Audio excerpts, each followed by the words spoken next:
시장은 예상했던 대로 하락했습니다. 어제 우리나라 올해 처음으로 폭염주의보가 발령됐습니다. 시장은 날씨만큼 뜨거운 미국의 고용에 대한 부담감을 이겨내지 못했습니다. 우리를 시원하게 해주는 빙과주만 선전한 하루였죠. 결국엔 이번 주에 FOMC까지 확인하고 가겠다는 심리가 큰 것으로 보입니다. 어제 코스피가 0.79% 하락해서 2,701, 2,700선에 턱걸이했고요. 코스닥도 0.17% 약세로 864선에 마무리했습니다. 코스피의 경우에는 낙폭을 크게 시작한 시초가 대비해서 장중에 강하게 말아올리다가 장 막판 들어서 크게 밀렸는데요. 기관의 매도 물량이 부담이었습니다. 수급 상황 보시죠. 유가증권 시장 기관이 거센 팔자세를 나타냈습니다. 5,678억 원 매도 우위 기록했고요. 반면에 외국인은 장 초반엔 팔아치우다가 후반 들어서 181억 원 매수로 전환됐습니다. 개인도 5,536억 원 사들였습니다. 코스닥 시장에서는 외국인이 1,416억 원 매도 포지션 취했고 기관은 977억 원 매수 우위, 개인도 272억 원 순매수했습니다. 시가총액 상위 종목을 보면 유가증권 시장 일부 종목만 강세를 기록했습니다.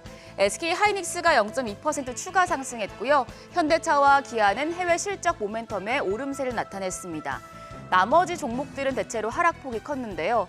삼성전자 외국인과 기관의 매도에 2% 넘게 조정을 받았고 LG에너지솔루션도 6거래일 만에 처음으로 하락했습니다. 1.67% 약세. 여기에 더해서 포스코홀딩스가 2.46%, KB금융 1.51% 낙폭을 기록했습니다. 성장주의 투심이 위축되다 보니까 최근에 반등하던 2차 전지와 헬스케어 업종 다시 내렸습니다. 에코프로비엠과 에코프로가 3% 내외의 조정을 받았고요.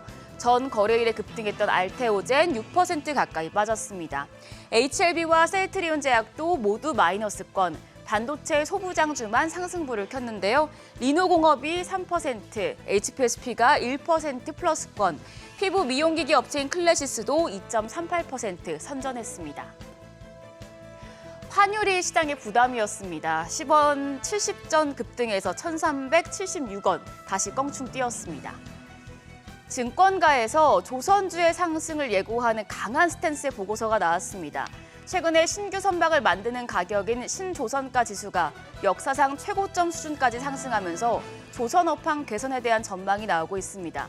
이런 가운데 다올투자증권은 조선업종이 10년 만에 실적이 돌아서면서 주가의 영향이 아주 클 것이라며 조선사들의 적정 주가를 15% 압박으로 상향했습니다. 다올투자증권은 실적이 턴어라운드하는 가장 큰 요인으로 노후선 교체 사이클을 꼽았습니다. 현재 초대형 유조선 VLCC의 경우에 중국 조선사들이 대다수를 가져가고 있지만 2030년까지 교체 발주가 필요한 VLCC는 400여 척이어서 우리 조선사들은 앞으로 발주가 많을 것으로 기대된다고 밝혔습니다. 여기에 암모니아 탱크토 등이 또 새로운 먹거리가 될 것이란 전망이 나왔고요. 게다가 올해 미 해운 장관이 방한을 했었는데 이를 계기로 미국 함정의 유지와 보수 시장 진출도 가시권에 접어들면서 실적에 반영될 것이란 분석입니다. 다올투자증권은 HD현대중공업과 HD현대미포를 탑픽으로 꼽았는데요. HD현대중공업은 주가가 55% 상승하면서 20만 원까지 갈 것이라고 내다봤고 HD현대미포 65% 상승한 11만 5천 원까지 갈 것이라고 전망했습니다. 신조선가 지수가 오를 때마다 조선주가 주목을 받고 있는데 이 노후선 교체와 미국 함정 사업 참여 등의 주가 상승 모멘텀도 있으니 참고해 보시면 좋겠습니다. 개장 전에 오늘장에 영향을 줄 이슈들 확인하시죠.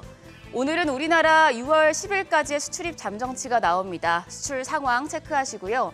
간밤에 애플의 세계 개발자 회의가 열렸는데 시장 기대치에 못 미치는 정도의 내용이어서 관련주에 미치는 영향은 미미하겠습니다.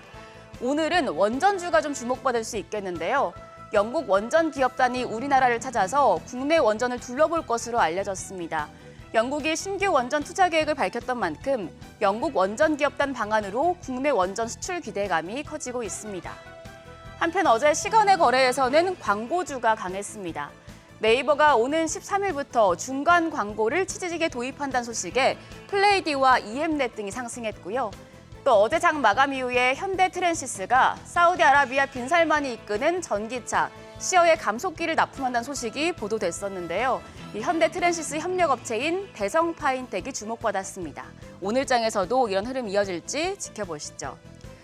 간밤 뉴욕 증시는 엔비디아 액면 분할 첫날을 맞은 가운데 S&P 500과 나스닥 지수가 역대 최고치를 다시 한번 경신했는데요. 우리 장도 미증시 훈풍을 이어받아 반등할 수 있을지 지켜보셔야겠습니다. 지금까지 어제장 오늘장이었습니다.